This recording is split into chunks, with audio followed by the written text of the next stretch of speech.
teman-teman pendengar. Hai. Selamat datang di Bahasa Kita. Saya Ika sebagai host kalian yang akan menemani selama 9 menit ke depan.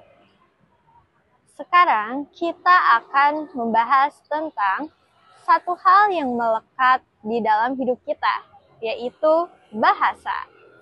Tapi kali ini kita gak ngebahas tentang bahasa sebagai alat komunikasi saja, tetapi juga kita akan menyelami lebih dalam tentang hakikat bahasa, yaitu bagaimana bahasa itu bisa membentuk pikiran, budaya, dan dunia digital kita hari ini. Bersama saya sudah ada Asipa, seorang pecinta filsafat bahasa. Halo Asipa. Hai. Nah, oke. Baik Ika, senang sekali bisa bertemu dengan Anda. Jadi, memang betul. Ya, dipikir-pikir kita itu saat berbicara itu dominan menggunakan bahasa gitu ya. Jadi, bahasa itu memang kehidupan sehari-hari kita. Jadi memang udah melekat gitu. Jadi bahasa itu merupakan sumber kehidupan bagi kita gitu ya Ika ya. Setuju banget. Tapi kalau kita tanya, apa sih sebenarnya hakikat filsafat bahasa itu? Mungkin bagi sebagian orang itu akan langsung menjawab, ya, alat komunikasi. Tapi saya yakin bisa lebih dalam dari itu kan ya? Ya, tentu. Jadi memang bahasa itu bukan sekedar alat komunikasi, tetapi bahasa itu merupakan sebagai sistem tanda gitu. Jadi menurut Ferdinand de Saussure gitu. Jadi bahasa itu terdapat dua sistem. Jadi yang pertama itu adalah linguis dan parol. Jadi linguis itu sebagai sistem atau aturan bahasa. Nah, kemudian ada parol. Parol itu sebagai bahasa menempatkan dalam sebuah konteks. Nah, jadi hakikat bahasa itu jadi terletak pada kemampuan kita menghubungkan pikiran individu dengan sosial gitu, dari penyampaian individu tersebut kepada sosial dan mengandung makna gitu. Menarik banget ya. Jadi bahasa itu seperti jembatan antara pikiran dan realitas sosial. Yep. Jadi tepat sekali, dan dari itulah mengapa filsafat bahasa itu bertanya. Jadi bagaimana bahasa itu bisa mewakili pikiran, dan apakah makna itu terdapat dari kata-kata atau terdapat dari pikiran manusia. Jadi filsafat itu menjawab atau membantu kita sadar bahwa ketika kita berbicara itu sebenarnya kita sedang menciptakan realitas dari melalui sebuah makna tersebut gitu. Kalau ngomongin filsafat bahasa, tentunya terdapat nama-nama besar. Nah, boleh sebutkan beberapa tokoh pentingnya, Cipa? Ya, tentu. Jadi tadi itu disebutkan ya di dalam di dalam pembahasan selanjutnya ya. Sebelumnya gitu.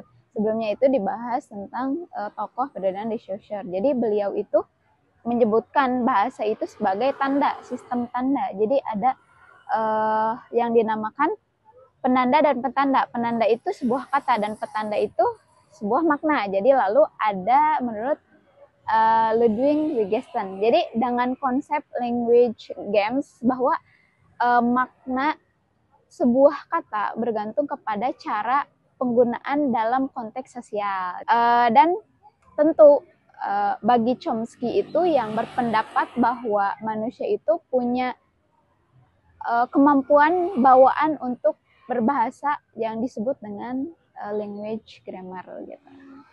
Jadi bahasa itu menurut Saussure membahas tentang struktur, terus Kalau Wittgenstein itu membahas tentang konteks dan Chomsky membahas tentang kemampuan bawaan manusia. Nah, jadi semuanya itu saling melengkapi ya? Ya, tentu, betul sekali. Dari mereka kita belajar bahwa bahasa itu bukan cuma alat komunikasi, tapi juga refleksi dari pikiran dan budaya manusia gitu. Jadi punya dimensi baik itu sosial ataupun pengungkapan perasaan dari setiap manusia tersebut. Sekarang mari bicara tentang bahasa dan budaya.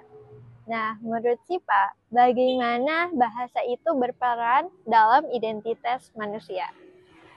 Oke. Jadi bahasa dan budaya ya. Jadi bahasa berperan dalam budaya gitu kan. Jadi bahasa itu merupakan jembatan antara pemisah, misalnya budaya yang satu dengan yang lainnya. Misalnya budaya ke satu itu berbeda dengan budaya lainnya. Budaya contohnya budaya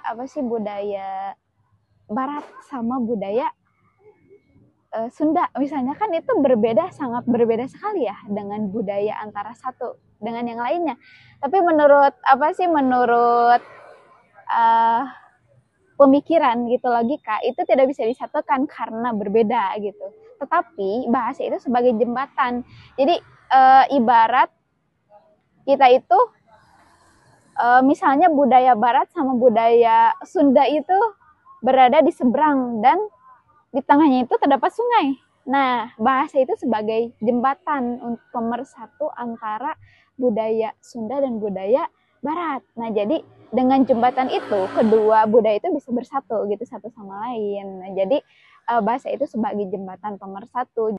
Kita itu terdapat perbedaan budaya tetapi tetap bisa bersatu gitu. Jadi menjaga bahasa lokal itu berarti menjaga jati diri budaya ya. Nah, betul sekali. Misalnya dalam budaya lokal itu harus tetap dijaga karena itu merupakan ciri khas dari budaya masing-masing. Misalnya budaya di Indonesia atau budaya di Sunda sering menggunakan bahasa Sunda gitu. Jangan terbawa arus budaya Barat, jadi budaya kita itu terasingkan karena budaya lain gitu. Jadi jangan sampai budaya kita itu tersingkirkan gitu karena kita bergaul dengan budaya lain. Nah, jadi dari data, menurut data setiap tahun itu puluhan bahasa itu menghilang gitu menurut para ahli gitu. Jadi dari tahun ke tahun bahasa itu perlahan menghilang gitu. Jadi kita bagi generasi penerus bangsa itu jangan sampai luput atau jangan sampai hilang gitu bahasa tersebut, bahasa lokal kita gitu kan. Jadi apa yang kita ambil, apa yang kita bawaan dari bahasa ibu kita itu jangan sampai hilang gitu. Oke. Apa pesan singkat buat para pendengar bahasa kita?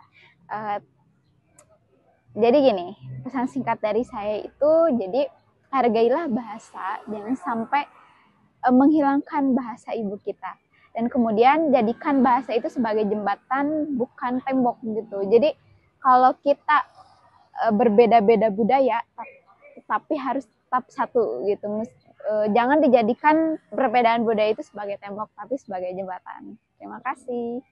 Indah banget ya. Saya ucapkan terima kasih telah hadir di bahasa kita. Teman-teman pendengar bahasa kita, jangan lupa subscribe, like, and comment. Sampai jumpa di episode selanjutnya. Bye-bye. Selamat sudah, aku tadi.